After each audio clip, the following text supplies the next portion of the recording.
Olá, seja bem-vindo ao CDF Concurso. Meu nome é Thiago Cabral e sou professor de Processo de Trabalho. Vamos lá?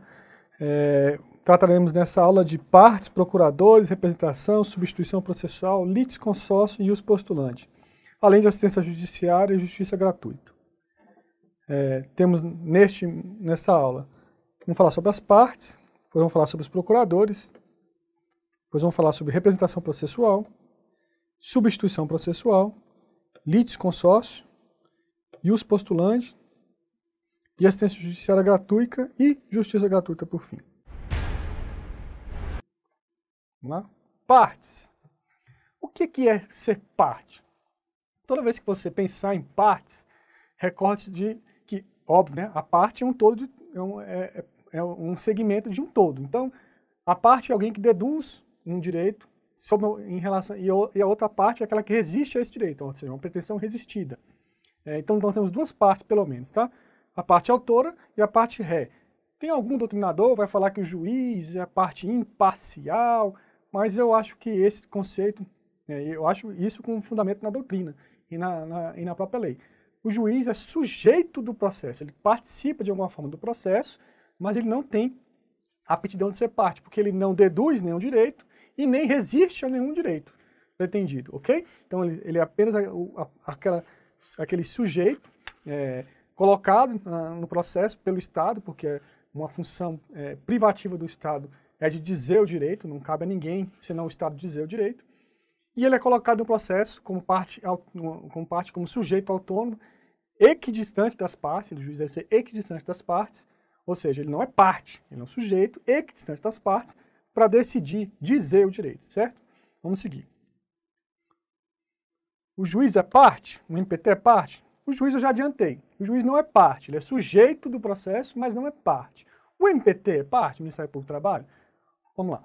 Quando se trata do Ministério Público do Trabalho, ou de qualquer tipo de Ministério Público, ou qualquer outro dos ramos do Ministério Público, Ministério Público Federal, Ministério Público Eleitoral, Ministério Público do Distrito Federal do Território, dos Estados, o Ministério Público Militar, toda vez que você pensar em Ministério Público, o membro do Ministério Público, ele age por um mandamento constitucional. A Constituição da República, no artigo 127, também no artigo 129, elenca quais são as funções do Ministério Público e quais são os seus deveres, suas obrigações. Dentro de uma das quais o Ministério Público trabalha, por exemplo, na Lei Complementar 75, é o artigo 83, que lá tem algumas atribuições do membro do Ministério Público. Veja, juiz tem competência, membro tem atribuição. Uma das atribuições do membro do MPT é de ajuizar uma ação civil pública. Digamos que chegue a um caso ao Ministério Público do Trabalho em que ele, aquele procurador, aquela procuradora está diante de um trabalho escravo. Ele tem o direito, ele tem a obrigação ou ele tem uma faculdade de entrar com a ação. Ele tem o dever de solucionar o processo, de resolver aquela lide, resolver aquele problema para a sociedade. Como ele vai fazê-lo, não importa. Mas veja, ele não é parte. Não se diz que, em alguns você vai entender, em algum doutrinador vai dizer que o Ministério Público é parte. Sim, se você pensar como parte, ele é parte, mas seria uma parte imparcial. Entenda. Muito embora o membro do Ministério Público ele seja parte, ele não é parte no sentido que nós dizemos de um autor e réu, do empregado, do empregador, por exemplo, de alguém que está um consumidor e aquela empresa que lhe vendeu o produto. Ele não tem interesse na causa, não há interesse pessoal do membro do Ministério Público em solucionar aquela lide. O interesse dele é que o interesse público, ou que aqueles direitos que são salvaguardados pela Constituição da República, que foram confiados ao Ministério Público, direitos mais caros na sociedade, ou seja, não é qualquer direito que o procurador vai poder entrar com uma ação, um membro do Ministério Público, por exemplo, não pode entrar com uma ação cobrando hora extra de um empregado de uma grande loja de departamento em face dessa loja de departamento. Isso não é dever do Ministério Público, não é obrigação. Mas, por exemplo, trabalho escravo, dano ao meio ambiente, são direitos mais caros da sociedade. O recorte, ou seja, esse recorte do que é ou não a atribuição do Ministério Público são interesses públicos. Então, quando o membro do Ministério Público ajuiza uma ação, ele faz por dever legal. Ele não faz porque ele quer, porque ele está com vontade de ganhar dinheiro, ganhar honorários, até porque nem recebe honorários, inclusive é vedado para a Constituição da República receber honorários. Então, ele não recebe honorários. O que ele busca é a recomposição dos bens lesados, ok? Então, neste caso, podemos dizer que o Ministério Público é parte, mas é uma parte imparcial da ação, certo? Vamos seguir? Parte material e parte processual. Qual é a diferença entre parte material e parte processual? A parte material é aquela que é detentora do direito. Geralmente se confunde, inclusive, com a parte processual. Logo, parte processual é aquela que aparece no processo, ok? Exemplo, o membro do Ministério Público, é mais um exemplo. Ele é parte processual, porque vai aparecer lá o Ministério Público do Trabalho, a Justiça da Nação, mas ele não é parte material, no sentido, em lato sensu, porque os direitos que ele está defendendo, ele faz por uma obrigação legal, é uma representação ex legis, ele age por um dever legal. Então, a partir do momento que ele, ainda que ele seja parte processual, ele não é parte material, ele não é dono daquele direito. Por exemplo, um trabalho escravo. Não foi o procurador que foi escravizado. Quem foi escravizado são os empregados. Ele não é parte material, ele ainda tem todos aqueles direitos, ok? Vamos seguir. Capacidade processual de ser parte e postulatória. Vamos lá. Capacidade de ser parte confunde-se com capacidade de direito, lá do Código Civil. Capacidade processual confunde com capacidade de fato. Vamos novamente aqui. Capacidade de ser parte. Todo aquele que está na faculdade, das suas faculdades mentais, que nasceu com vida, tem o direito de estar tem o direito de ser tem a capacidade de ser parte. Por exemplo, discute se o nascituro tem capacidade de ser parte. Na minha opinião, o nascituro tem sim capacidade de ser parte em casos específicos. Exemplo, está lá no Código de Processo Civil, no Código Civil. Não é na seara trabalhista, tá? Mas o nascituro tem direito, por exemplo, de pedir alimentos. Tem direito de receber herança, tá? Ou seja, é a capacidade de ser parte. No processo do trabalho, geralmente a capacidade de ser parte confunde-se com geralmente não. É a mesma capacidade de ser parte num contrato.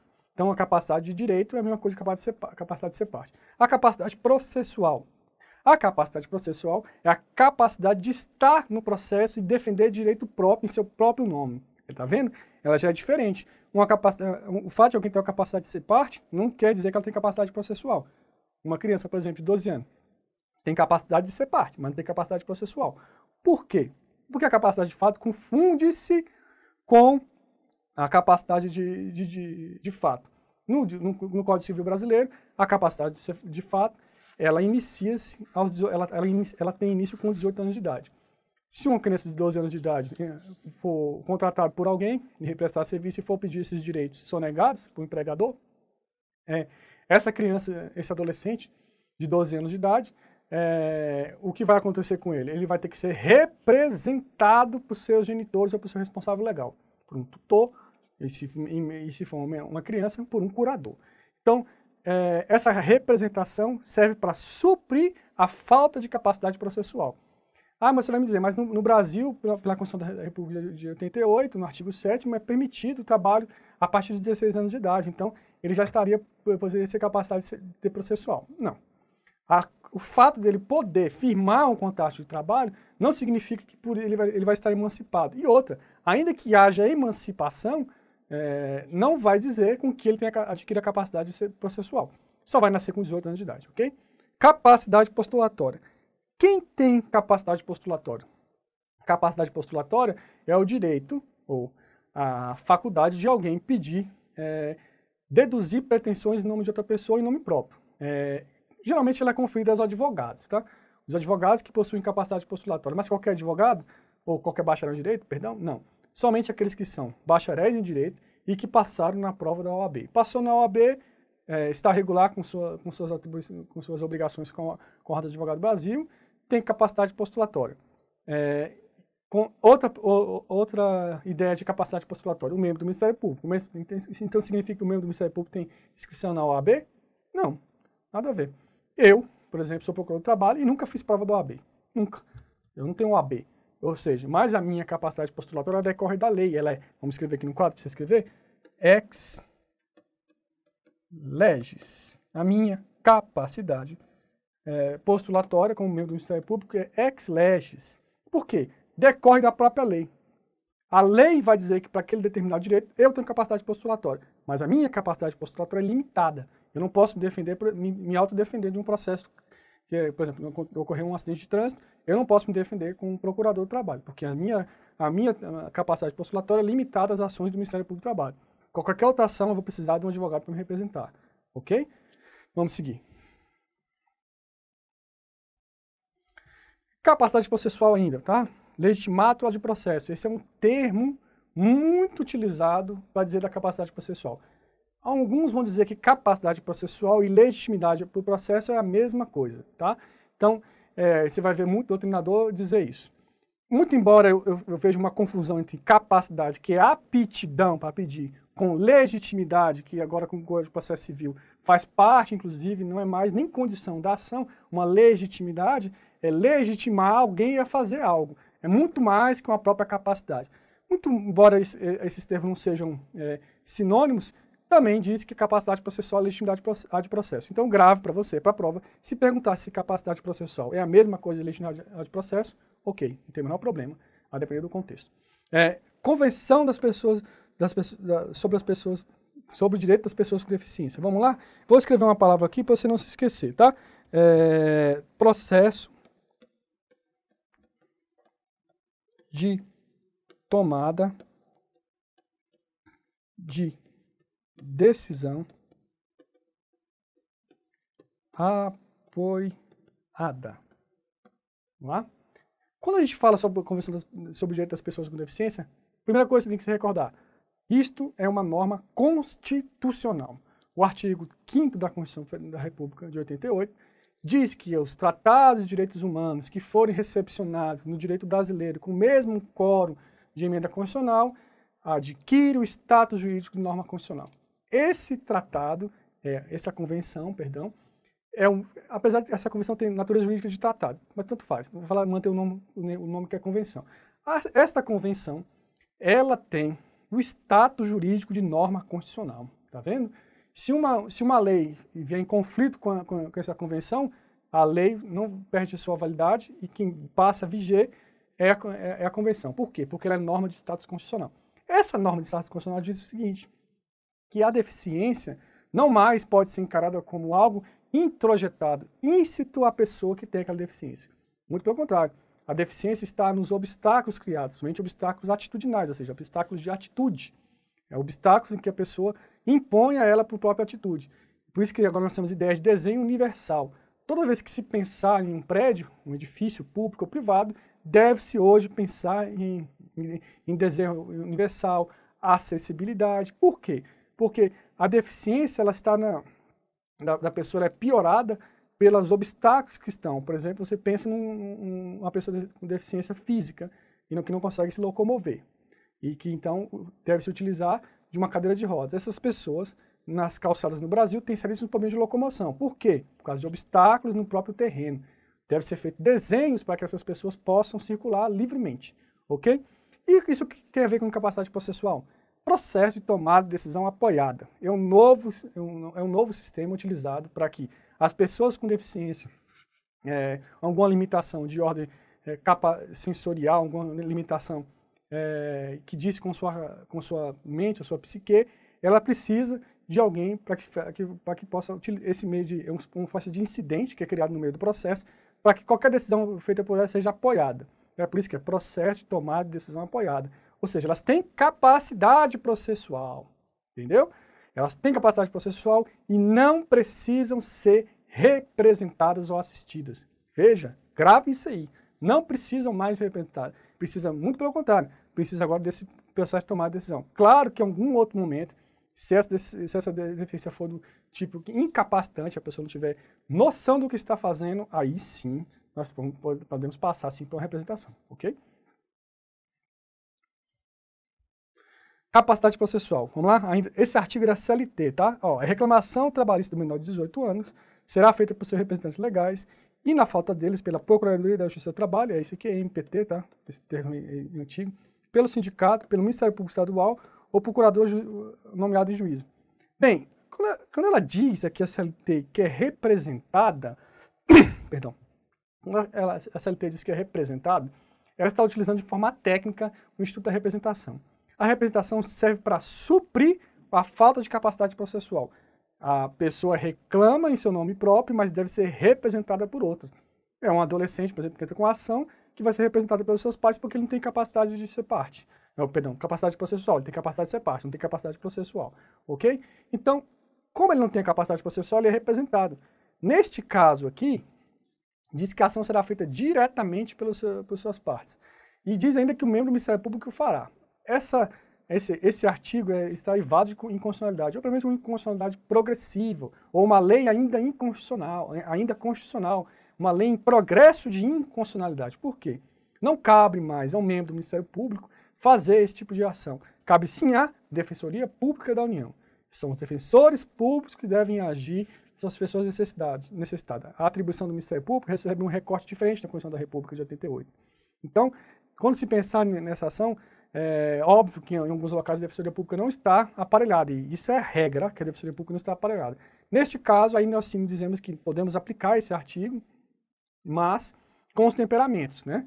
O membro do Ministério Público vai fazer essas ações para os direitos mais importantes. De exemplo, o artigo 201 do Estatuto da Criança e do Adolescente diz que o membro do Ministério Público pode cobrar, inclusive, direitos patrimoniais de uma criança ou de um adolescente. Neste caso, eu acho que é autorização legal. Outro caso, o trabalho escravo. Mas, por exemplo, um empregado de uma grande loja, ou por um empregado, vamos lá, de um menor de 18 anos, de uma loja dessa de departamento, e ele vai cobrar extra, saldo de salário, se não houver vulnerabilidade, não vejo como um membro do Ministério Público poder ajuizar essa ação. Preposto, tá? E o preposto, vamos pegar só o preposto profissional e a reforma trabalhista. Vamos falar tudo de uma vez só aqui nesse slide. Quem é o preposto? O preposto é aquele que age em nome de um terceiro. Ah, mas isso aí é representação. Sim, mas o preposto ele tem que ter alguma relação com aquela pessoa. O representante, por exemplo, um advogado tem a relação jurídica, mas quando eu digo relação, eu digo que tem uma relação diferente da relação jurídica. A título de exemplo, o preposto na Justiça do Trabalho. Geralmente é empregado, é o gerente, é o administrador da empresa. Por quê? Porque ele deve ter conhecimento dos fatos. Como é que alguém que não estava naquele local tem conhecimento dos fatos? Aquele conhecimento referido não é suficiente. Vai gerar confusão ficta. A reforma trabalhista e também a figura do preposto profissional. A reforma trabalhista, inovando, tá? Isso aqui tem uma súmula do TST, a súmula 377. Inovando a súmula do TST, de forma que vai fazer com que essa súmula seja cancelada ou alterada, tá? Essa súmula, que já era uma OJ 99 antiga ex-OJ 99, que se tornou a súmula 377. Essa súmula diz ainda, ela não foi revogada, que o preposto, salvo quando for empregado doméstico ou micro ou pequenas empresas, deve ser necessariamente empregado. Por quê? Porque a SLT no artigo 843, parágrafo 2º, dizia isso, que necessariamente tinha que ser empregado. Atualmente não, a reforma trabalhista alterou isto para dizer que não é necessário mais que o preposto seja empregado. Isso é um pouco pernicioso para o deslinde da verdade no processo. Por quê? Como é que alguém que não é gerente, não é administrador, não é empregado, não é dono da empresa, vai saber de o que acontece na relação de trabalho na padaria lá do seu Joaquim? Uma pessoa, sei lá, nomeada na cabeça do empregador, que é amigo dele, vai lá, ele sabe como? Por ouvir dizer, por conversa, vai aplicar. Provavelmente ele vai dar perguntas, não vai responder perguntas, ou vai dizer que não tem conhecimento de certo assunto e vai gerar confusão ficta para o empregador. Eu não vejo isso aqui foi bom para o empregador. Até hoje, lendo essa reforma trabalhista e debatendo com alguns juristas, eu não consigo entender o que foi bom, o que melhorou neste aspecto aqui para o empregador. Porque o preposto profissional, que é o que eles querem, não é bom. Se o juiz perceber que aquele preposto é profissional, ou seja, ele é preposto de uma empresa, de preposto de outra, ele vai dizer que aquele preposto é profissional, vai dizer da confusão ficta, vai condenar o empregador em várias verbas trabalhistas. Eu acho mais prudente ainda que o empregador nomeie alguém empregado. Muito embora, para o concurso público, para você, grave. O preposto não necessita mais ser empregado. Ou seja, a súmula 377 será cancelada ou alterada substancialmente. Capacidade postulatória. Nós estamos falando sobre capacidade postulatória agora. Vou só reforçar, a gente já introduzido o assunto, vou reforçar. O que é capacidade postulatória? É a capacidade de pedir algo em nome de alguém de forma jurídica. Essa pessoa tem que ter conhecimento jurídico prévio. Necessariamente deve ser advogado? Não. Como eu disse para você, o membro do Ministério Público também tem capacidade postulatória. Por exemplo, os procuradores da Fazenda também têm capacidade postulatória, muito embora isso tenha que ser escrito na OAB. Mas a capacidade postulatória deles também é restrita à Fazenda Nacional, ok? Mas vamos manter aqui sobre a capacidade postulatória. A capacidade postulatória é dos advogados e dos membros do Ministério Público ou de outras pessoas, desde que a lei diga. Atualmente, a lei diz que é do advogado. Estagiário tem capacidade postulatória? Vamos lá? Quando você pensa em estagiário, você fala assim, mas o estagiário tem capacidade postulatória? Acho que tem até carteira de OAB de advogado. Não. O advogado não tem capacidade postulatória. Por quê? Primeiro porque essa carteira de advogado que esse estagiário tem OAB na frente, ou seja, estagiário da OAB, e algum advogado que esteja inscrito na OAB, regular na OAB, tem que se responsabilizar pelos atos praticados por aquele estagiário. Ou seja, ele não tem capacidade postulatória. Por quê? Quem confere capacidade postulatória? A lei da OAB. Como a lei da OAB não concede capacidade postulatória ao estagiário, mas sim ao advogado, não existe essa possibilidade de subrepeticidade, ou seja, que aquela pessoa, aquele advogado que tem capacidade postulatória, transferir poderes para outras pessoas de capacidade postulatória. Isso ele não pode. Ele pode fazer subestabelecimento para outro advogado, porque os dois têm capacidade postulatória, mas para um estagiário de forma alguma. Ah, tá, vamos lá. Esse é o caso da J319 do SDI 1. Ah, mas e se entre a prova da OAB, esse advogado estiver fazendo a prova da OAB, esse estagiário, e pratica alguns atos e tudo mais, o que vai acontecer? O processo vai ser totalmente nulo? Não, vamos lá, novamente aqui para a tela. Se entre os atos praticados do advogado, entre os atos, tá? Praticados pelo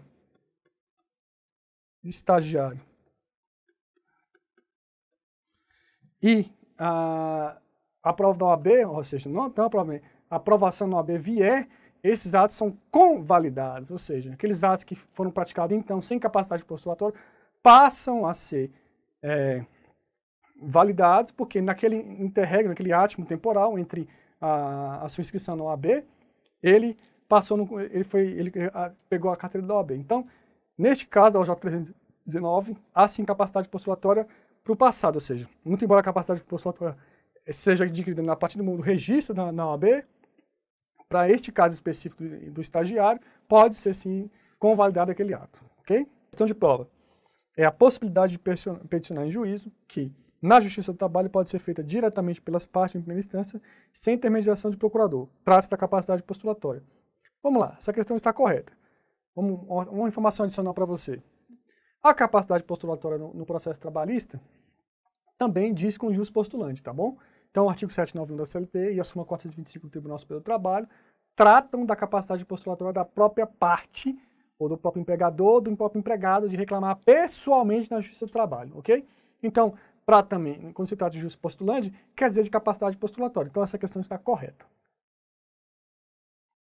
E é justamente o jus postulante que nós vamos tratar agora. O que é o jus postulante? Vamos lá? Está no artigo 791 da CLT e na súmula 425 do TST. Em aula anterior eu já tratei sobre esse assunto, mas aqui é mais para entender sobre capacidade postulatória, ok? Tem uma imagem de um peixe aí, e aí tem um peixe fora sentado e uma pessoa dentro da água, ou seja, está tudo estranho, né? E é justamente isso mesmo. Quando se trata de capacidade postulatória, a regra, quem tem formação jurídica é que tem capacidade postulatória, tá bom? Existia a figura do rábula antigamente no processo de trabalho, no processo civil, que era uma pessoa sem capacidade, sem ser formada em direito, que poderia postular em juízo, era uma pessoa de reputação libada, com conhecimento sobre o tribunal, conhecimentos jurídicos, ou seja, ela não tinha formação técnica e nem tinha um diploma de bacharel em direito, mas tinha conhecimento, sabia como lidar. O próprio Supremo Tribunal Federal já teve um ministro que não era formado em direito. O ministro Barata, não me recordo a formação dele agora, mas ele não era formado em direito, ok? Então vamos lá. Isso hoje em dia não pode ocorrer mais, mas hoje o que eu posso dizer para você é o seguinte: capacidade postulatória e os postulantes é a mesma coisa, tá? Ou seja, quando você pensar em capacidade postulatória e dizer que o ius postulante e capacidade postulatória é a mesma coisa, sim, para o processo de trabalho que confunde, tá? E tem também, por exemplo, em outros locais também tem isso, em outros ramos do direito. Por exemplo, no processo civil, quando nós tratarmos dos juizados especiais, é possível que a própria parte possa, em alguns casos, tá? Tem uma limitação também, postular em nome próprio, sem necessidade de estar representado por advogado. O habeas corpus na justiça criminal também é um caso. Pode ser feito pela própria pessoa, inclusive por terceiro sem capacidade jurídica. Pode ser pedido no habeas corpus. Vamos lá, assistência judiciária e justiça gratuita. Vamos manter aqui no slide, olha só. Perceba, assistência judiciária, justiça gratuita. Há dois círculos, né? Você vê que justiça gratuita é grande, mas assistência judiciária é um pouco mais ampla. Então, não é a mesma coisa, tá bom? Assistência judiciária e justiça gratuita não são sinônimos. Muito embora dentro da justiça gratuita, dentro da assistência judiciária tenha justiça gratuita, nem sempre um caso de justiça gratuita vai ser assistência judiciária. Vamos dar um exemplo. Quem deve prestar assistência judiciária no processo trabalhista? Os sindicatos. Lei 5584/70. Esta lei diz que é privativo dos advogados, dos sindicatos, a assistência judiciária gratuita. Mas eles também podem fazer isso gratuitamente? Justiça gratuita é um pouco diverso, tá? A Lei 1060/50 trata um pouco sobre justiça gratuita, a CLT também trata sobre justiça gratuita e diz o seguinte: a justiça gratuita é quando a parte não paga custos, não paga emolumentos e não pagava também a perícia, de forma inédita, porque nenhum outro ramo do direito exige que uma pessoa beneficiária de justiça gratuita pague perícia. No processo do trabalho, a pessoa, ainda que beneficiária de justiça gratuita, paga a perícia. Agora, como ela vai fazê-lo, eu não sei. A pessoa é beneficiária de justiça gratuita e ainda assim vai pagar a perícia. Isso é uma das coisas esdrúxulas que veio na reforma trabalhista, tá bom? Vamos dar um exemplo bem claro para você ficar na sua mente. Se um mesmo trabalhador sofreu um acidente do trabalho, ele vai reclamar contra o seu empregador na justiça do trabalho. Se tem perícia e ele pede justiça gratuita, o juiz concede justiça gratuita, mas não pagar a perícia. Na Justiça Comum Federal, ele vai entrar com ação acidentária contra o INSS, o juiz defere a justiça gratuita e defere também para a perícia que vai ter, tá? Então, assim, ele paga num ramo e não paga no outro. Ou seja, isso é uma desigualdade, uma desequiparação. Não, isso é uma discriminação legal e uma discriminação odiosa, que foi acobertada pela lei e de forma sorrateira está obstaculizando o acesso à justiça dos trabalhadores, tá bom? Mas na sua cabeça fique isso, tá? A justiça gratuita é menor, envolve custos e emolumentos na justiça do trabalho, mas não envolve, por exemplo, perícia. E também não envolve também honorários advocatícios. Inclusive a parte que for condenada à justiça gratuita, que for concedida justiça gratuita, ainda assim vai pagar honorários. Como? Não sei. Se ela está em situação de vulnerabilidade social, como é que ela vai pagar honorários e perícia? Não sei. Mas a lei diz isso, tá bom? Grave para sua cabeça a reforma trabalhista. A reforma trabalhista, eu tratei isso justiça gratuita, tá bom? Vamos depurar a reforma trabalhista na justiça gratuita. Anteriormente, bastava a mera declaração. Bastava dizer que era pobre, na justiça comum ainda continua assim, tá? Basta a mera declaração para que a pessoa tenha concedido a justiça gratuita. Atualmente, mais não. Hoje, vamos para a tela, necessita de comprovação de quê? Que a pessoa recebe salário inferior ou igual a 40% do limite do benefício máximo dos benefícios do regime geral de previdência social. Se a pessoa receber uma remuneração igual a esta, e comprovar isso por meio de juntar de contra-cheque que seja, certamente essa pessoa poderá, não é automático, ela tem que pedir, tá? Poderá ser concedida a justiça gratuita. Pode ser concedida de ofício? Pode, mas em tese agora até para isso mudou. Mas pode o juiz sim conceder de ofício, se for o caso. Se ele vê isso, ele pode pedir de ofício, desde que seja comprovado. Mas a ideia da reforma trabalhista é limitar o acesso à justiça. Por quê? Essa é uma limitação por norma legal de uma norma constitucional. Ou seja, uma norma legal está se sobrepondo à norma constitucional. E até agora não foi declarado inconstitucional pelo Supremo Tribunal Federal. Espero que o Supremo Tribunal Federal, vendo a gritante desigualdade e discriminação entre o trabalhador da justiça comum e da justiça do trabalho, o mesmo trabalhador, inclusive, pode ter tratamento díspares, o Supremo Tribunal Federal derruba essa disposição. Eu acredito muito no Supremo Tribunal Federal, acompanha as decisões do Supremo Tribunal Federal para ver sobre esse assunto. Mas, por hora que nós temos isso, a pessoa tem que receber salário igual ou inferior ao teto máximo do regime geral de previdência social. Eu não sei qual o valor do pagamento máximo que a INSS pode dar a algum trabalhador atualmente, que eu acho que era 6 mil e poucos reais, eu não sei quanto, ou seja, 40% disso é o máximo, tá? Essa é a ideia, e mais a comprovação, ou seja, juntar um contra-cheque. Perceba, se você lê a lei, você vai perceber o seguinte, que diz que a pessoa tem que estar recebendo salário. Ou seja, em tese, isso não valeria para o trabalhador que foi demitido. Mais de 90%, sei lá, quase 100% de todas as reclamações trabalhistas atualmente são ajuizadas por ex-empregados. Então, eu gostaria de saber, como diz, a lei diz claramente que é salário de salário. A lei não diz benefício, a lei diz salário. Como a lei diz que é salário, se essa pessoa estiver desempregada, certamente não será aplicável esse artigo. E sim, será aplicável a lei 1060/50. Até agora os tribunais não se debruçaram sobre esse assunto. Isso é uma suscitação doutrinária. Mais grave, tem que ser salário inferior ou igual ao teto do benefício previdenciário, mais comprovação para deferir justiça gratuita. Questão de prova. A empresa R Imóveis foi notificada para comparecer à audiência em reclamação trabalhista, movida pelo seu ex-empregado Thor. Em relação ao preposto, que irá representar a reclamada, este não precisa ser empregado por força de dispositivo legal. Correto. A reforma trabalhista, inovando, disse o seguinte, que o empregado, o preposto não mais necessita ser empregado. Então, essa questão está correta. Acabamos mais uma aula, eu me despeço de você. Te convido também a acessar o site do CDF Concursos. Lá tem diversos cursos, inclusive o meu sobre processo de trabalho. Bons estudos, boa prova.